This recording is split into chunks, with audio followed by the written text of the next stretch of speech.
Welcome to Full Frontal. We are only one menstrual cycle into this presidency, and there is blood in the water. A White House in crisis. A bombshell report overnight with new questions about President Trump's ties to Russia. What did the president know? And when did he know it? And he is digging himself as quickly as he's digging himself into the same bunker and the same little hole that Richard Nixon did in 1973 and 1974. Holy shit, that is how serious this is. Joe Scarborough mentioned a past event in Washington without making it a story about himself.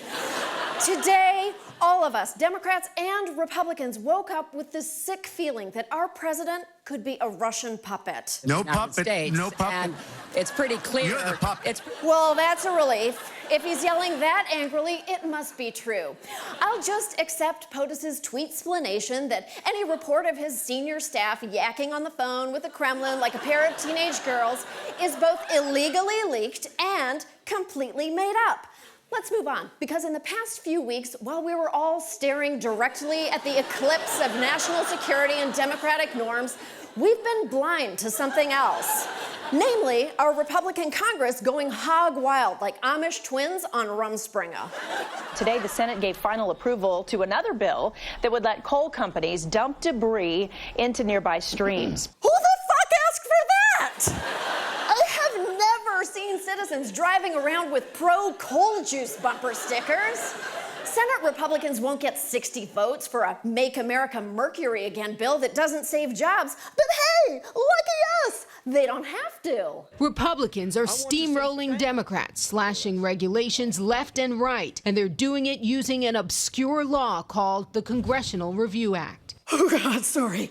I get a mini panic attack these days when I hear the words an obscure law.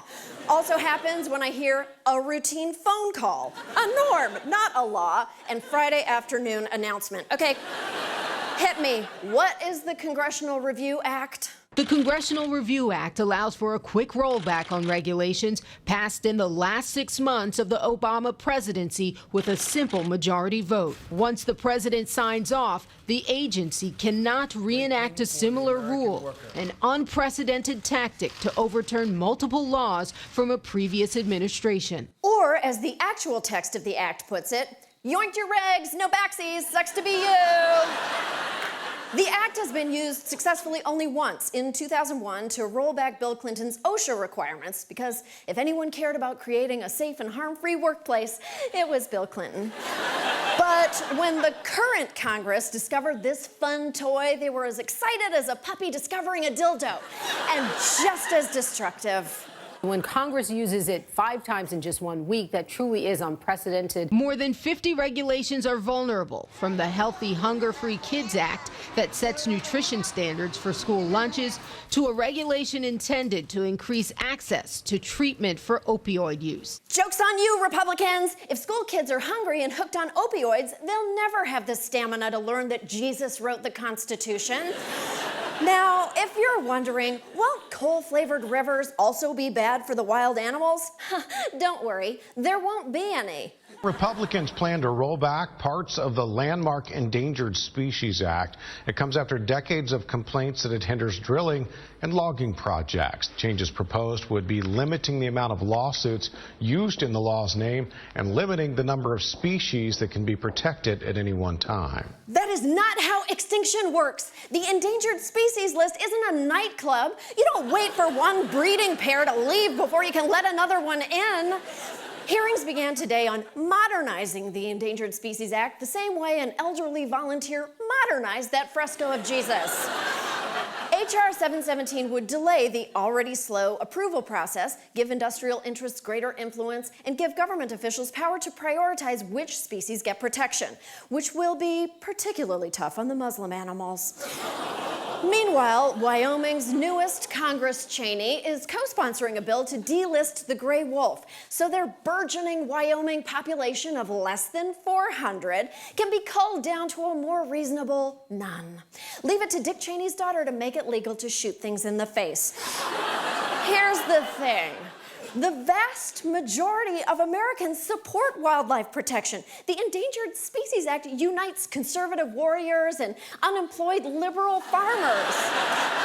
For God's sake, animals are awesome is the only safe topic of conversation most American families have left. Left, right, old, young, black, white, Americans agree, 4 legs good. Unfortunately, the guy who spends his life sealed in a no-pets Isengard in the middle of Manhattan and never wears anything but a suit isn't what you'd call a nature lover. He reauthorized the Keystone Pipeline, his sons slaughter elephants for recreation, and he's got personal beef with the bald eagles the Endangered Species Act was written to protect. Damn it, Eagle, don't muss Trump's hair. You're just normalizing him. Trump will sign any animal death warrant the Republican Congress puts in front of him, as long as it doesn't threaten the tufted titmouse. He doesn't know what it is. Don't tell him. Oh, hey, you know what would be really impressive? If the congressional oncelers could combine the Congressional Review Act with pointless slaughter of animals. Like, imagine if they repealed an Obama rule so as to let Alaska hunters shoot wolves and bears from airplanes inside wildlife refuges, including mothers with cubs, and set out bait and steel-jawed trap to snare bears or maybe your dog. And what if congressmen whose constituents are horrified by this bill voted for it anyway, because maybe the congressman from Alaska will do them a favor in return someday? And anyway, who's paying attention to the vote that's actually happening tomorrow? Certainly not a bunch of woke Americans with their congressman's phone number on speed dial and 4 minutes to kill during a commercial break. We'll be right back after this commercial break.